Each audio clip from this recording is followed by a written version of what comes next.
Hi there, I'm Michelle from Talent Dynamics, and congratulations, you've just taken the trust test and discovered that your detail's trusted. This means that you're a steal frequency on the Talent Dynamics square, and that means that you're either a mechanic profile, a Lord profile, or an accumulator profile. Trust is vital today. With banks and economies collapsing, there's never been a more important time to focus at trust. In fact, I would say that trust is the most important business value to focus on. Whenever there's high levels of trust, there's always increased levels of productivity. There's a much more deeper connection to the organization. People feel more empowered. Levels of employee engagement go through the roof.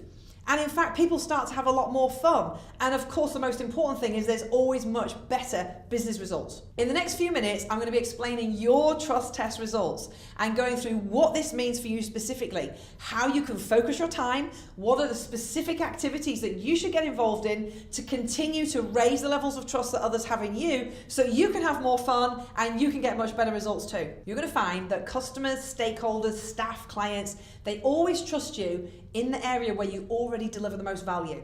Now, this is important. As long as you're delivering value, you'll always have a place in the market if you're an organization.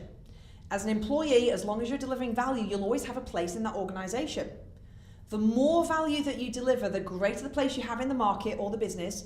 As soon as you stop delivering value, you might find that you cease to have a place in the market or cease to have a place in the organization. The more value you deliver, you're going to find the greater the level of trust that others have in you. Trust is, in fact, the measurement of how much value you're delivering. So remember that. Trust is the measurement of how much value you're delivering. The more that people trust you, the more value you're delivering, the more times they're going to return to you. So clients are going to keep coming back to your organization, or other team members are going to keep coming back asking you to do more stuff for them. When you look at ways where you can personally deliver more value, you're going to find that the trust levels for you increase dramatically. Now, let's look at Apple as an example. Apple have such high levels of trust with their customers because they're consistently looking at ways they can deliver value. The way that they choose to deliver value is through innovation. They're extremely innovative. They're always creating amazing new products. And their customers have such a high level of trust in them, they're willing to sleep on streets overnight to get hold of products that they've never even seen before. And they do this over and over again. You're going to find that you personally always deliver the most value in line with your natural talent. And that's where people have the most trust in you. It's based on your natural talent. So if you want to continue to have high levels of trust and raise them even further, focus on delivering more value where you already have a natural talent. And by the way, it's always easier to build trust, maintain it, grow it even further when you focus on delivering value through your natural talent. As a details trusted frequency, you're going to find that people trust you the most when it comes to the systems and the data and the analysis. You'll be really great at making sure the numbers are taken care of and that things are running really smoothly and efficiently in the business. Conversely, you're going to find people have the least amount of trust in you when it comes to motivating and inspiring and building relationships really quickly with others. If you want to build the amount of trust that others have in you, the key here is for you to focus your time and energy on roles and activities where you already have a natural talent. So the things that come really easy to you that you just love to do.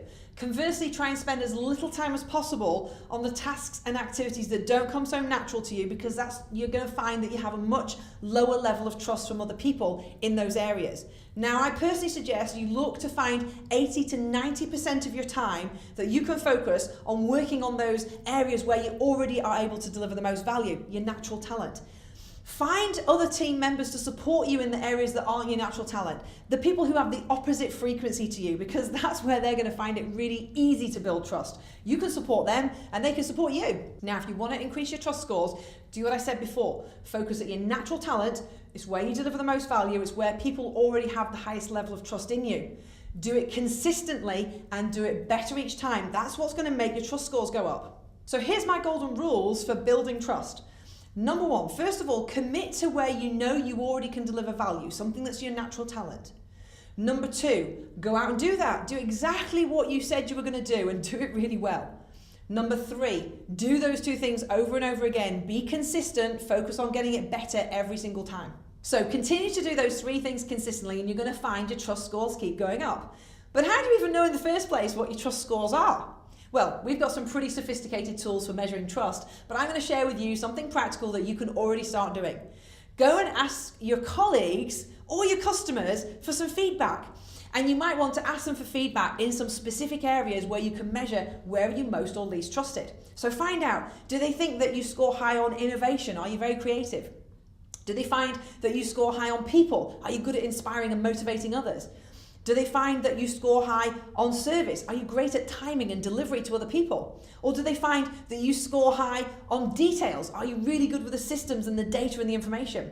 Now remember, you're always going to score the highest in the area where you already have your natural talent. Measuring your trust scores is a great exercise to do on a regular basis. In fact, here at Talent Dynamics, we do it every quarter. And what we find is at every quarter, we see the trust scores increasing.